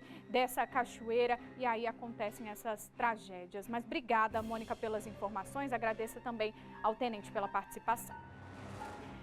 E a Polícia Rodoviária Federal apreendeu várias mercadorias sem nota fiscal na BR-060. Motoristas de 2 carros estavam trazendo o material do Paraguai para o Distrito Federal, onde revenderiam tudo. As mercadorias foram cobertas com pano preto para tentar burlar a fiscalização, mas não deu certo. Com eles, a polícia apreendeu vinhos, tablets, celulares, antenas de internet e outros produtos eletrônicos. A Receita do DF vai investigar o caso. Vamos falar agora sobre a morte brutal de um adolescente de 15 anos. O jovem usava o celular na rua quando levou um tiro disparado por 2 assaltantes. Ninguém foi preso. Passava de 8 horas da noite. Com o celular na mão, o adolescente parece filmar ou fotografar algo em um cruzamento. De repente, ele se abaixa. Em seguida, se levanta e caminha em direção à calçada. Neste momento, 2 homens chegam correndo. Em segundos, a vítima é atingida por um tiro e cai. O jovem fica no meio da rua enquanto os bandidos fogem. Daniel Ribeiro Lambert, de apenas 15 anos, morreu ali mesmo, com um tiro na nuca. O crime aconteceu nesta sexta-feira, em uma rua movimentada e pouco iluminada de Pirituba, um bairro da zona norte da capital paulista. Nada foi roubado. No local foram encontrados o celular, um típico chapéu militar russo que o adolescente usava e uma pequena quantia em dinheiro. Este outro adolescente contou que depois de passar um tempo em Atibaia, no interior do estado, o amigo iria morar com a avó. Ele estava de férias na época da escola e a avó dele foi lá e transferiu ele para a escola daqui. Ele tinha vindo no mercado comprar umas coisas para a avó dele. Segundo o boletim de ocorrência, os criminosos roubaram uma outra pessoa momentos antes aqui na região. Na fuga, encontraram o adolescente aqui, no meio do caminho. O caso vai ser investigado pelo Departamento de Homicídios e Proteção à Pessoa, que deve descobrir se Daniel reagiu a uma tentativa de assalto ou se, ao suspeitar que ele estivesse gravando a ação, os bandidos decidiram matar o jovem. Testemunhas disseram que havia um carro estacionado na rua, dando cobertura aos assaltantes. Agora, olha só, em depoimento à polícia, a nova presidente da comissão de formatura do curso de medicina da USP afirmou que a suspeita de dar o golpe de quase R$1 milhão alterou a senha do e-mail da turma para esconder as movimentações financeiras. A polícia apreendeu um caderno onde a acusada escreve sobre o desvio e como tentou recuperar o dinheiro. O depoimento de Gabriela Cristina Sarti esclareceu 2 pontos importantes, segundo os investigadores. A estudante contou porque nenhum outro colega da comissão desconfiou que Alicia Miller fazia saques do fundo com frequência. Não fechava a informação de que as formaturas tinham mandado um e-mail para a comissão dizendo da quantia que foi transferida para a conta da Alicia, e os alunos da comissão diziam que não tiveram essa informação. Então, hoje nós esclarecemos, pois a Gabriela afirmou que a Alicia teria trocado a senha do e-mail. Gabriela explicou ainda porque nenhum outro aluno suspeitou quando Alícia fez a primeira transferência em novembro de 2021. Por coincidência, no mesmo momento, ia ter o Bota Dentro, que era uma outra festinha interna deles, menor, que eles teriam pedido para a AS a quantia de R$10 mil para fazer esse pequeno evento. A polícia apreendeu na casa da estudante um caderno onde ela escreveu: depois de perder tanto, só queria ganhar a qualquer custo para recuperar. Sentimento de culpa só aumentando. Em outro trecho, ela admite que foi estratégica para chegar até o dinheiro. Para os investigadores, não há dúvida de que Alícia planejou o desvio do dinheiro do fundo de formatura. A polícia concluiu a primeira fase do inquérito e aguarda a análise da quebra do sigilo bancário para descobrir para onde e para quem a estudante transferiu parte do valor, já que nas contas bancárias dela não foi encontrada nenhuma quantia. Alícia foi indiciada por 9 crimes de apropriação indébita. É o número de saques feitos por ela em pouco mais de um ano, quase R$1 milhão. Dinheiro que, segundo a polícia, Alícia usou para fazer apostas na loteria, alugar o apartamento onde mora e o carro apreendido nesta semana. Cartões bancários, computadores e 2 celulares também foram levados para a delegacia. E um auditor fiscal e a mãe dele foram dopados e assassinados em Goiânia. Os suspeitos do crime são 3 parentes que foram presos. Foi num apartamento do 5º andar deste prédio, que fica na Avenida Goiás, no centro de Goiânia, que ocorreu o duplo homicídio. Uma idosa de 85 anos e o filho dela, de 64 anos, que moravam no local, podem ter sido mortos por parentes que vieram de Minas Gerais para visitar mãe e filho. Somente após a localização do corpo da idosa, que foi deixado às margens da BR-153, no município de Professor Jamil, a 63 quilômetros de Goiânia, que a Polícia Militar descobriu o ocorrido. Quando as equipes chegaram no apartamento, ainda encontraram no imóvel José Eterno de Andrade Filho, que foi preso em flagrante. A esposa dele, que é sobrinha da idosa, Luciene Teodoro de Andrade, e o filho dele, Eduardo José de Andrade, foram presos também em flagrante pela Polícia Civil de Minas Gerais, na cidade mineira de Ituiutaba, onde os 3 moram. Os 2 estavam com alguns bens da idosa assassinada, como o carro dela. Ainda segundo relatos do homem preso no apartamento das vítimas, Carlos Alberto Barbosa morreu no último dia 19 e a mãe dele há 2 dias. A idosa era aposentada da antiga Celg e o filho, auditor fiscal também aposentado. A suspeita da polícia é que os parentes vieram visitar mãe e filho com a intenção de roubar dinheiro e bens dos 2 para pagar agiotas que eles deviam em Minas Gerais. E aí, o que você fez com o Carlos? Qual quarto você colocou ele? Lá na dispensa lá. E ele não gritava, não? Não. Ele está dormindo. Ele dormia sempre, dormia os dias todinho. O Carlos saiu daqui como? Foi morto. O homem não deixa claro como a idosa foi morta, mas o corpo dela foi retirado do prédio pela sobrinha Luciene por Eduardo na cadeira de rodas da vítima, que era cadeirante. Já se sabe que, além de uma quantia em dinheiro, os suspeitos do duplo homicídio e da ocultação de cadáver levaram um carro e joias. O trio ainda seria suspeito de matar uma outra parente com a mesma intenção, cujo corpo ainda não foi localizado pela Polícia Mineira. 2 pessoas foram presas suspeitas de torturar e manter em situação análoga à escravidão internos de uma clínica clandestina. 2 pastores responsáveis pelo local foram presos e o espaço foi interditado. Colchões sujos e quartos com paredes encardidas. Péssimas condições de higiene também nas geladeiras. Esta armazenava a carne crua. No banheiro, o cenário era ainda pior. E a energia elétrica era obtida de forma clandestina. Localizada em uma comunidade evangélica em Magé, na Baixada Fluminense, a clínica não tinha alvará de funcionamento, nem profissionais de saúde. 10 pessoas foram resgatadas, entre elas idosos, dependentes químicos e portadores de doenças crônicas, que foram levados para um hospital da região. Os responsáveis pelo local, os pastores Gilberto Cabral Leão e Cristiano Santos da Silva, foram presos em flagrante. As investigações começaram a partir de uma ligação para o Disque Denúncia. De acordo com a polícia, Os internos eram obrigados a trabalhar e estavam impedidos de entrar em contato com a família. Você retém os documentos dessa pessoa, você retém documentos relacionados ao auxílio, o auxílio de benefícios.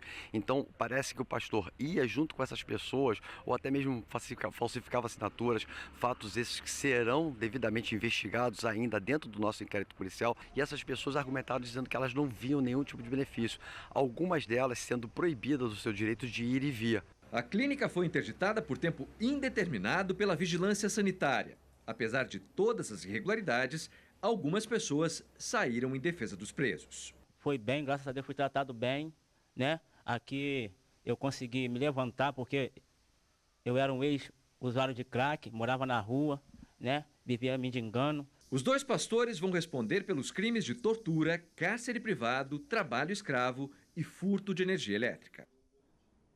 A nossa produção tentou contato com a defesa dos pastores que estão presos, mas não tivemos retorno.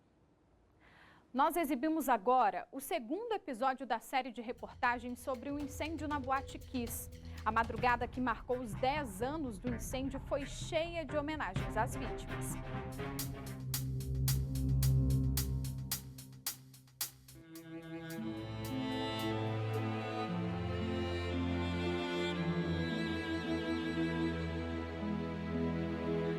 Uma década de lágrimas, saudade e luto. Eles não vão vir de volta, mas é em memória deles que a gente está aqui.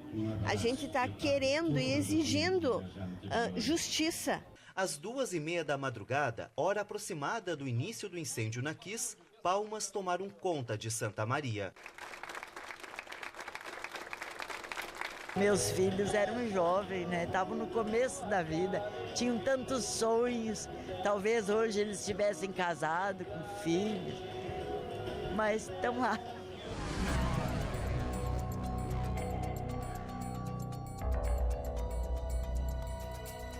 Dos 242 mortos aqui dentro da boate, a maioria eram jovens. Mas como eles estariam 10 anos depois? Foi a partir dessa pergunta que nasceu um projeto que mostra como seriam as fisionomias de 8 pessoas que perderam a vida no incêndio da Kiss. A ideia das simulações partiu do coletivo Kiss Que Não Se Repita.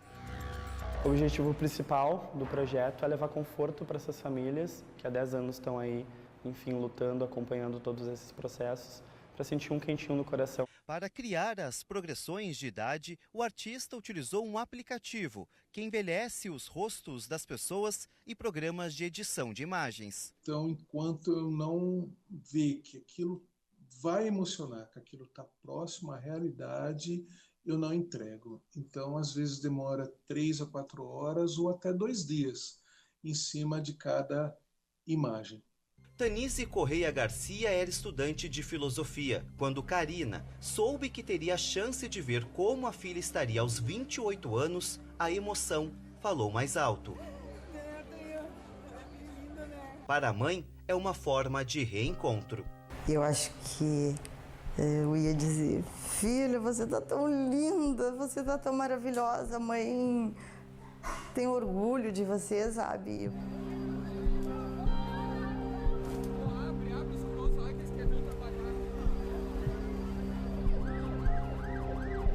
16 pessoas foram indiciadas por 242 mortes e pela tentativa de homicídio de mais 600 vítimas. Nos doeu muito apontar pessoas com quem a gente trabalhava, apontar gente das forças de segurança, apontar pessoal da prefeitura com quem a gente tinha relações de uma vida. Do total de indiciados, apenas 4 terminaram no banco dos réus. 2 sócios da casa noturna, Elisanto Expor e Mauro Hoffman, foram responsáveis pela instalação da espuma no teto da boate, pela superlotação do local e contratação de show pirotécnico sem condições de segurança. O vocalista da banda, Marcelo de Jesus dos Santos, que acionou e ergueu o artefato pirotécnico para o alto, dando início ao incêndio. E o assistente do grupo, Luciano Bonilha Leão, por ter comprado o material que só poderia ser usado em ambientes externos. Tem 20 e poucas irregularidades que não permitiam que a boate funcionasse nem um dia. Após uma década de saudades do abraço da filha, Karina tem um só desejo. Eu sei que o meu papel como mãe, né, como cidadã, é buscar a justiça para que não se repita e outra mãe não venha chorar.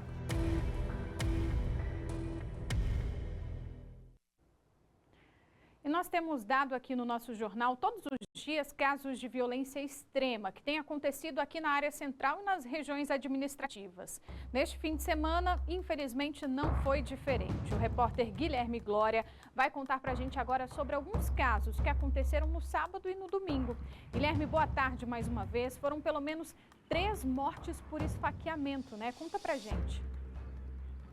Pois é, Vitória, infelizmente 3 casos aí nesse final de semana, como você disse, né? O primeiro deles, que a gente vai começar já retratando aqui, passando as informações, aconteceu no Gama, isso na noite de ontem já. A gente pode ver nas imagens de câmeras de segurança que registraram aí 2 pessoas discutindo. Na verdade, tem um grupo de pessoas e tem um rapaz que está com a camisa do Flamengo e outro que está com uma camisa preta com uns detalhes aqui na frente. Eles começam uma discussão ali, né? E essa discussão ela vai terminar numa luta corporal. E é nesse momento que o rapaz que está de camisa preta, ele tira ali uma faca e desfere os golpes contra a vítima que está no local. De acordo com a polícia, a vítima é um homem de 41 anos, desempregado. E o autor é um rapaz de 19 anos, que foi autuado em flagrante. A polícia chegou logo depois, isso aconteceu ali no setor oeste Q9, no Gama. De acordo com a polícia também, o corpo de bombeiros chegou a ser acionado, levou essa vítima para o hospital regional do Gama, mas ele acabou não resistindo e faleceu.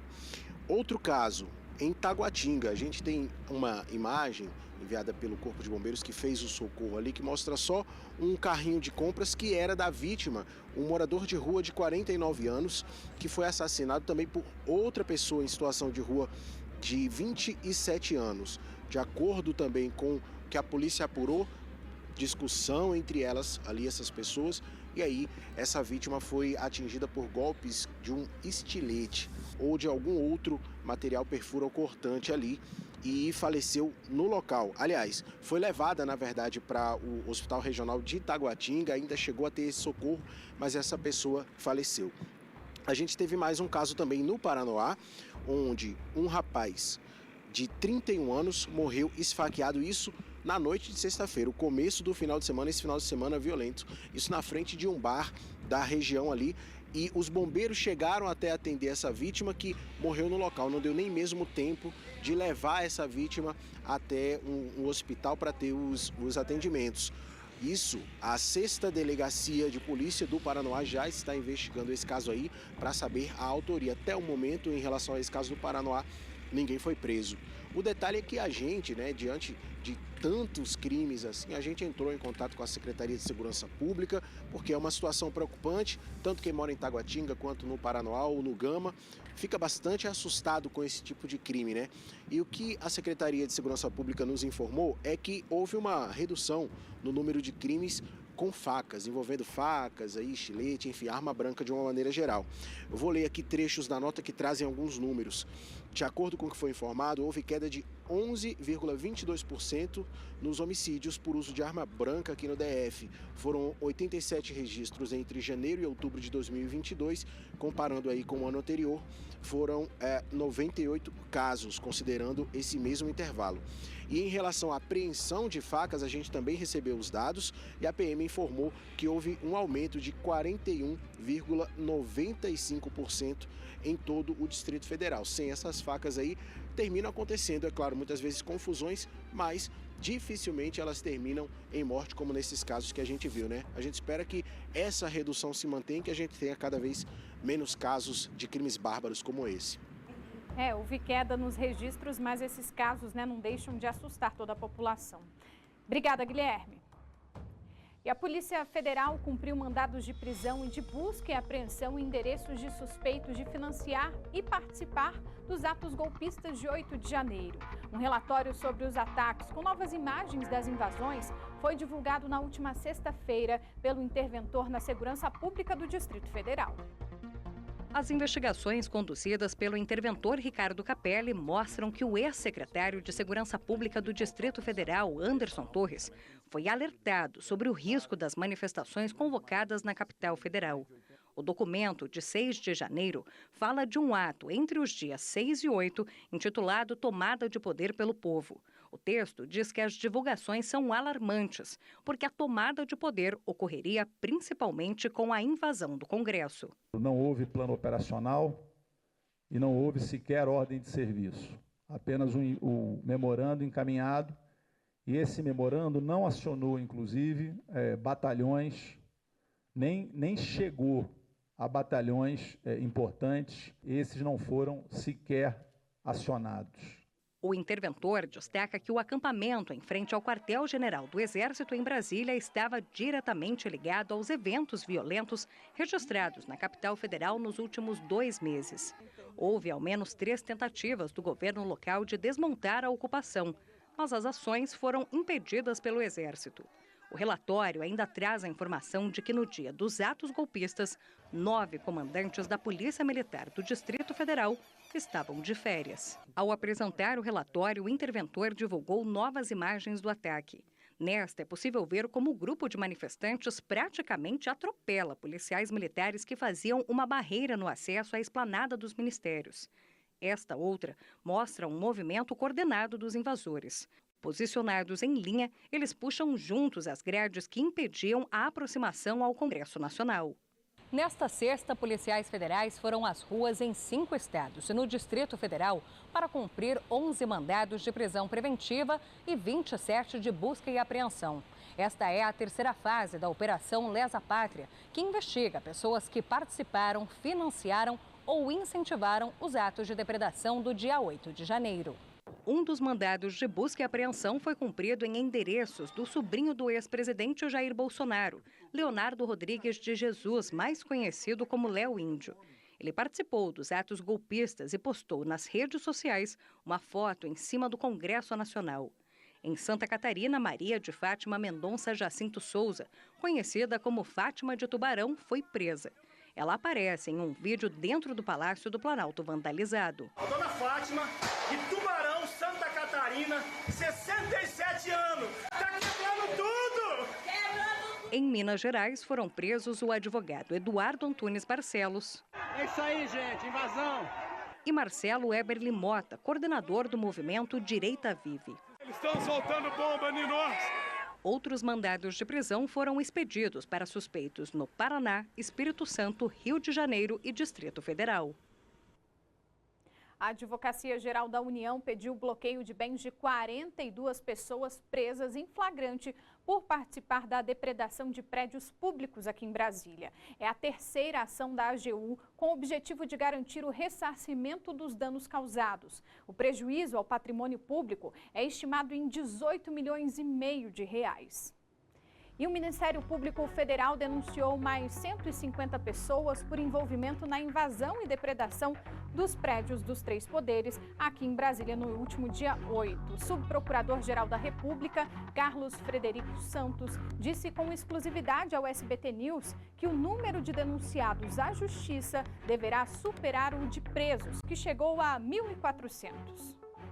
Na sede da Procuradoria em Brasília, a equipe do Grupo de Combate aos Crimes Antidemocráticos corre contra o tempo para analisar e denunciar ao STF os mais de 1.400 presos nos atos golpistas de invasão às sedes dos 3 poderes no dia 8 de janeiro. O prazo para a maioria é de 60 dias. Os primeiros denunciados foram enquadrados em 5 crimes: associação criminosa armada, abolição violenta do Estado Democrático de Direito, golpe de Estado, dano qualificado contra o patrimônio da União e deterioração do patrimônio tombado. O crime de terrorismo, citado pelo relator dos processos no STF, Alexandre de Moraes, não será aplicado aos golpistas. Houve uma forte discussão sobre o tema, se essa lei era aplicada ou não a atos políticos. E o Congresso Nacional excluiu atos políticos, né, da imputação dessa lei.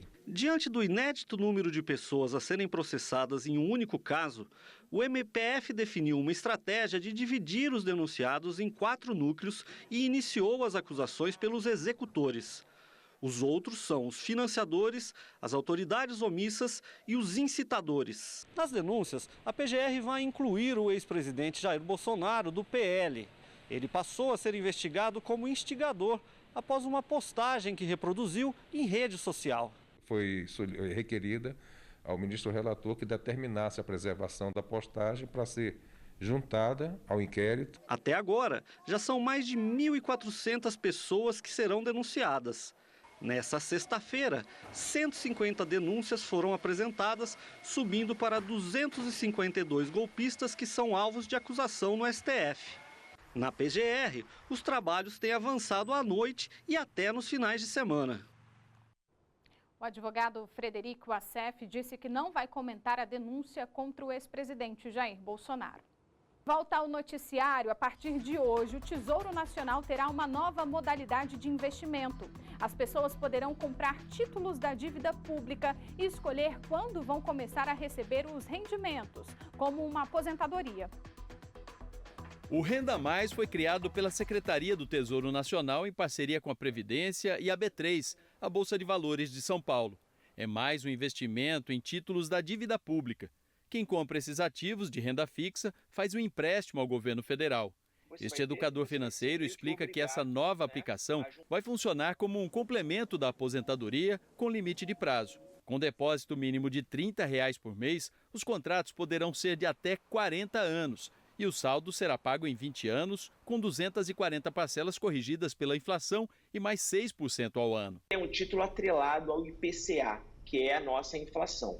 Então, você fazendo esses aportes durante esse tempo até a data do vencimento, você não perde poder de compra, e isso é muito importante. Com a taxa de 6% ao ano garantida e uma inflação de 5,79%, como a registrada no ano passado, por exemplo, quem investir a partir de agora R$ 119 por mês no Renda Mais durante 40 anos, ao final do contrato vai receber durante 20 anos o equivalente a R$ 5.000 por mês. Para os especialistas, a garantia de que o rendimento do valor depositado será pago pelo Tesouro Nacional é uma segurança para o investidor. Mas há desvantagens em relação a outras aplicações. A previdência privada você paga 10% de imposto em cima dela. E o mínimo que você paga a partir de 2 anos são 15%. A Adriane é escritora e já investe em outros títulos do Tesouro Direto. Ao saber da nova opção, se interessou e pretende pôr um dinheirinho nessa aplicação também. Além de ser fácil, eu acho também que é uma forma muito boa para me planejar e saber exatamente quanto que eu vou receber, né, daqui 20 anos, por exemplo. E começa hoje o júri popular do brasileiro acusado de matar a namorada na Austrália. O crime ocorreu há quase 5 anos. O engenheiro Mário Santoro vai ao banco de réus por homicídio qualificado, feminicídio e ocultação de cadáver. É nas boas lembranças que João busca forças para tentar superar a falta da irmã. Linda, generosa, delicada. A minha família continua completamente despedaçada, arrasada, com tanta violência e brutalidade. Em abril de 2019, o corpo de Cecília Haddad, de 38 anos, foi encontrado num rio em Sydney, na Austrália, onde morava com o ex-namorado, o também brasileiro Mário Marcelo Santoro. Ele é apontado pela polícia australiana como responsável pelo crime. Santoro desembarcou no Brasil no mesmo dia em que o corpo de Cecília foi identificado. Ele foi preso 3 meses depois e virou réu por homicídio qualificado, feminicídio e ocultação de cadáver. O caso vai a júri popular aqui na Justiça Federal do Rio. O Ministério Público Federal convocou 5 testemunhas e algumas delas vão depor por meio de videoconferência direto da Austrália. Já a defesa, que alega que Santoro é inocente, pediu para ouvir 8 testemunhas. Parentes e amigos da vítima dizem não ter dúvidas de que Cecília foi morta pelo ex-namorado, que não teria aceitado o fim do relacionamento. Percebi que a minha amiga estava sofrendo um abuso emocional muito grande, um relacionamento tóxico, e quando ela terminou esse relacionamento, ela não conseguiu a liberdade que ela gostaria de ter. Não tem como aceitar que ele não pegue a pena máxima. Nós tentamos contato com os advogados de Mário Santoro, mas não tivemos resposta. O empresário italiano foi encontrado morto e queimado dentro do próprio carro. Segundo a polícia, o caseiro, que temia ser demitido, se vingou do patrão. O caseiro Leandro Neves da Silva matou o empresário italiano Antônio Maiorano, de 40 anos, segundo o Departamento de Homicídios. O corpo foi encontrado carbonizado dentro do carro dele na última segunda-feira, em Embu das Artes, na Grande São Paulo. Ele só foi identificado por causa de um acidente em que quebrou o braço. Pelo pino que foi localizado depois no local, no porta-mala do carro, porque queimou muito, né? Conseguiram identificar o número do pino, onde foi e em quem foi usado. O caseiro não recebia salário, mas morava com a mulher neste estacionamento, que era do empresário. A polícia chegou até ele porque pouco antes de desaparecer, Antônio disse a uma advogada que ia demitir Leandro. Eu vou até o estacionamento, demitir o caseiro, porque ele está me furtando. Quando ele chegou ao estacionamento, o caseiro estava com 3 homens, todos encapuzados. Eles ainda não foram identificados. Os 4 espancaram Antônio durante horas. O empresário ainda foi levado até a casa dele, onde foi morto com um tiro. A mulher do caseiro, Maria do Socorro Silva, assistiu a tudo e também está presa. Os criminosos ainda roubaram dinheiro e objetos da casa, que ficou toda revirada. Quando ateou fogo ao veículo com o empresário dentro, Leandro também se queimou. As irmãs de Antônio moram na Itália. São donas de uma rede de supermercados. O crime foi noticiado pela imprensa europeia. O empresário que vivia com a mãe no Brasil tinha muito dinheiro, mas não gostava de gastar. Ele tinha uma condição financeira muito boa, mas era um cara que resolveu não pagar o caseiro, né? Agora, noticiário internacional: o exército de Israel lançou bombas na faixa de Gaza em resposta a foguetes disparados por militares palestinos. Uma pausa para oração num dia que também foi de fúria e luto. Horas antes, Israel fazia um bombardeio na faixa de Gaza, onde vivem 2 milhões de palestinos confinados, sem direito a sair. O alvo, edifícios do Hamas, grupo político armado que controla o território e é considerado terrorista pelos israelenses. O ataque foi uma resposta a foguetes lançados mais cedo em direção a Israel. Essa nova onda de violência é a primeira sob o novo governo de Israel, formado por uma coalizão de extrema-direita que permitiu a volta de Benjamin Netanyahu ao poder. E não começou em Gaza, como costuma acontecer, mas em outra região da Palestina dominada por grupos mais moderados. Era o único canal de diálogo entre os dois lados e que agora pode ser interrompido. Isolada de Gaza, a Cisjordânia é controlada pela Autoridade Palestina. Na quinta-feira, policiais israelenses entraram na cidade de Jenin, segundo o governo, em busca de terroristas que planejavam um ataque. A ação foi tão violenta que terminou com 9 mortos, entre eles uma senhora, de 61 anos. O ministro de Segurança Nacional de Israel comemorou.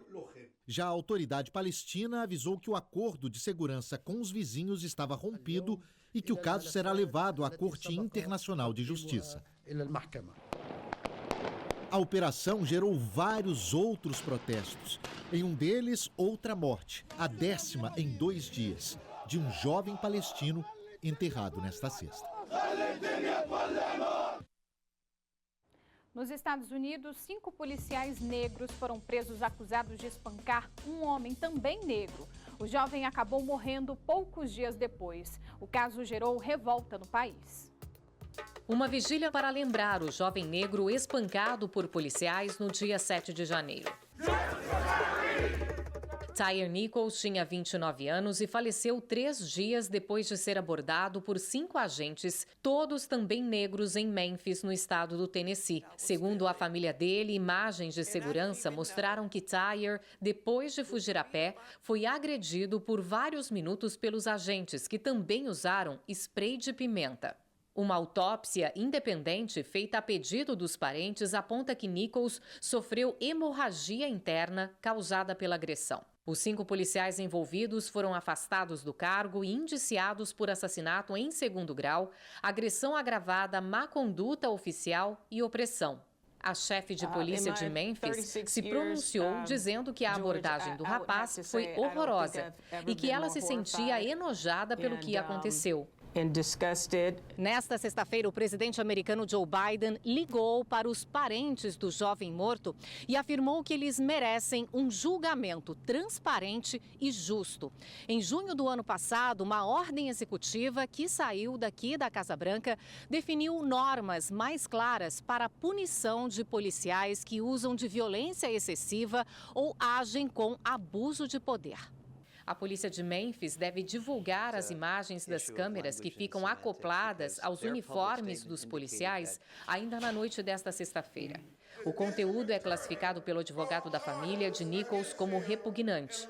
Em várias partes do país, autoridades se preparam para possíveis protestos, como os que aconteceram depois da morte de George Floyd há quase 3 anos. Agora vamos falar sobre a programação no SBT. Hoje quem veio contar um pouco como será a semana em Poliana Moça é o ator Pedro Lemos, que interpreta o personagem Walt Disney. Conta pra gente, Pedro. E aí, meus queridos brasilienses, eu sou o Pedro Lemos, o Walt Disney de Poliana Moça, e essa semana a novela tá imperdível e eu tô aqui pra contar alguns spoilers pra vocês. Segura! Você tem notícia sobre aquela Carmen, a nossa parente? Ela encontrou a nossa mãe biológica? É que a gente descobriu. O Davi e a Eugênia contam pro Pedro e pra Chloe que a Carmen tá mentindo, que não é parente deles coisa nenhuma. Você vai ser a mais nova amiga da Poliana. A Tânia pede pra Celeste se aproximar da Poliana pra conseguir novas informações sobre o Luke White. O Roger vai estar morando comigo, o Walt Disney e a Violeta na rua. E de repente ele descobre nas redes sociais que a minha mãe, a Valdineia, tá morando na casa da mãe dele. Oi, menino! O Pedro e a Chloe percebem um movimento estranho na casa da Dona Glória e resolvem dar uma chegadinha lá pra investigar. Nossa, eu também vim. É melhor a gente ir lá. O João resolve contar pro Otto tudo o que a Celeste tá fazendo com a Poliana. Deve ter acontecido alguma coisa, só que ela não tá querendo se abrir comigo. Entendi tudo. O senhor quer que eu dê uma de dedo duro, né? Bom, pessoal, eu acho que ficou claro, hein? Só pelos spoilers a gente entendeu que essa semana de Poliana Moça vai ser imperdível. Então eu quero todo mundo assistindo e depois me contando lá no meu Instagram o que vocês acharam. Um beijo. Obrigada, Pedro. Então não perca, hein? Poliana Moça de segunda a sexta, 8h30 da noite. E a gente fica por aqui, mas antes de encerrar, eu queria pedir para você me seguir nas redes sociais. Meu Instagram é @victoria.melo__. Tem dica, sugestão de reportagem, tá assistindo o jornal? Manda uma foto, você pode aparecer aqui na nossa telinha e a gente ainda bate um papo por lá. Mais notícias locais você acompanha às 7h20 da noite com a Viviane Costa, que está de volta das férias no SBT Brasília, segunda edição. Fica agora com SBT Esportes Brasília. Tchau!